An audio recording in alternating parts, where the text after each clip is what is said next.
NEET exam होने के बाद में बहुत सारे स्टूडेंट ऐसे हैं जो अपने रूम से बाहर नहीं निकले हैं। कईयों का अपने पेरेंट्स से बात करने का मन नहीं कर रहा, कईयों का खुद से बात करने का मन नहीं कर रहा, कईयों का रिलेटिव से बात करने का मन नहीं कर रहा, इवन आपको किसी से बात नहीं कर रहे। Reason, there is just an one entrance exam for the medical course in India and that is known as NEET. तो हर एक बच्चा अपनी सारी उम्मीदें एक ही चीज पर रखकर छोड़ देता है। कहा जाता है that never put your all eggs in one basket. ठीक है, एमबीबीएस एक हमारा सपना है, जुनून है। मैंने खुद ने 2011 बैच से एमबीबीएस किया है। आई नो इसके साथ में जो हमारा कनेक्शन होता है, स्टेथोस्कोप जिसके लिए मेहनत करते हैं, वो एक डिफरेंट एस्पेक्ट है।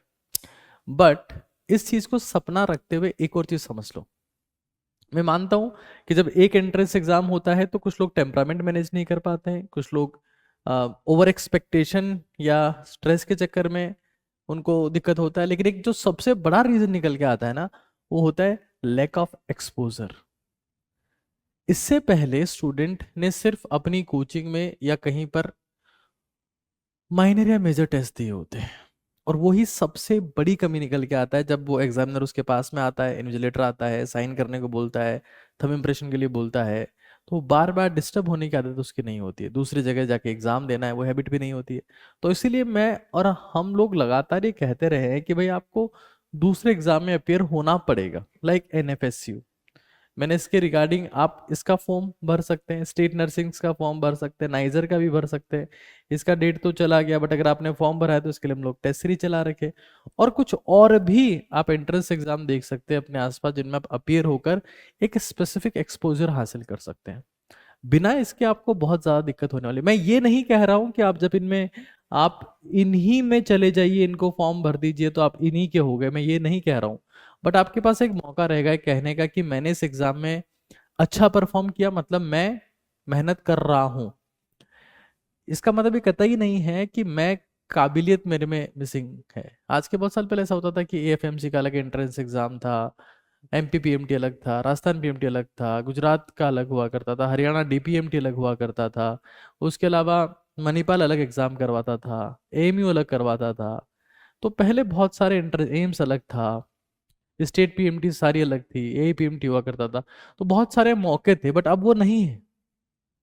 तो हमको एक्सपोजर की तलाश में, क्योंकि मेरे को ध्यान है जब मेरा एपीएमटी में एग्जामिनर को वो पोस्ट कार्ड साइज फोटो और जो रियल मेरा फोटो था उसमें डिफरेंस जब फील हुआ, तो उसने मुझे आधा घंटा मेरा खराब कर दिया। बट आई वॉज रिलैक्स्ड, मेरे को पता था स्टेट पीएमटी है। बट आजकल का बच्चा रिलैक्स नहीं हो सकता ना यार, उसको पता है, उसके पास में कोई ऑप्शन नहीं रहेगा उसके बाद में। तो बाकी एग्जाम अपने को अपियर होना पड़ेगा, इस चीज को समझ लो।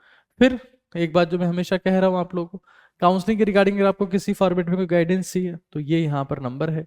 आप जैसे इनको हेलो हाई करेंगे, व्हाट्सएप भी करिएगा कि कॉल्स बहुत ज्यादा हैं अभी, तो ये आपको ब्रोशर शेयर कर देंगे अपना। फिर ये अगर आपको लगता है कि नहीं अब हमको इस नीट साइकिल से बाहर निकलना है, तो आप, ये हमारा नंबर है, इस पे कांटेक्ट कर सकते हैं। अच्छा, अब्रॉड एमबीबीएस में बहुत सारे स्कैम्स होते हैं, मैं उसके ऊपर एक वीडियो प्लान कर रहा हूँ। मैं प्लान कर रहा हूँ वीडियो एक पार्शियल ड्रॉप के ऊपर भी। एक बार आप कमेंट करके बताइएगा कि आप किसके ऊपर वीडियो चाहते हैं। हाँ, ऑनलाइन ये हमारा विश्वास बैच है, बहुत जल्दी इसके ऊपर भी एक प्रॉपर लॉन्चिंग वीडियो आएगा जो ऑनलाइन तैयारी के लिए, और ये ऑफलाइन तैयारी के लिए यहाँ पर ये नंबर मेंशन है। तो आप किसी भी फॉर्मेट में ट्रस्टेबल लोगों से जुड़ सकते हैं। बट एक चीज का ध्यान रखिए, अभी आपके पास में मौका ये है कि आप ये बाकी सारे फॉर्म्स भरने का प्रयास करें। देखो, नीट एग्जाम के साथ दिक्कत ये हो रही है कि पेपर में फ्लक्चुएशन आ रहा है, कभी कट ऑफ में फ्लक्चुएशन आ रहा है, ये एक बहुत बड़ा इशू हो रहा है। और जिस बच्चे को एक्सपोजर नहीं है वो फिर ऐसे हालात में घबरा जा रहा है, वो अच्छा नहीं कर पा रहा है। तो this is very very important that we appear in the different exams as well to make sure that we are getting enough exposure to handle and the cope of that stress. समझ लीजिए, please मेरी request है, ये form भर दीजिए ताकि आप, घर थोड़ा छूटेगा, बाहर जाओगे, एग्जाम दे के आओगे, अच्छा होगा, कॉन्फिडेंस बढ़ेगा। This is very very important. फिर एम्स के लिए हम लोग नीट काका जी ऐप के ऊपर फिलहाल टेस्ट सीरीज भी करवा रहे हैं, तो आप उसे भी ज्वाइन कर सकते हैं। एक्सट्रीमली अफोर्डेबल प्राइस है, सो आप वहां जाके उसे ज्वाइन कर सकते हैं। नीट काका जी उसके लिए आपको डाउनलोड करना पड़ेगा। बट अगेन रिपीटिंग, सिर्फ एक एग्जाम का फॉर्म भर के ईगो के चक्कर में कि नहीं मुझे तो डॉक्टरी बनना था, मैं बाकी फॉर्म क्यों भरूं, बाकी फॉर्म भरो एक्सपीरियंस के लिए, एक्सपोजर के लिए, right? That is very very important.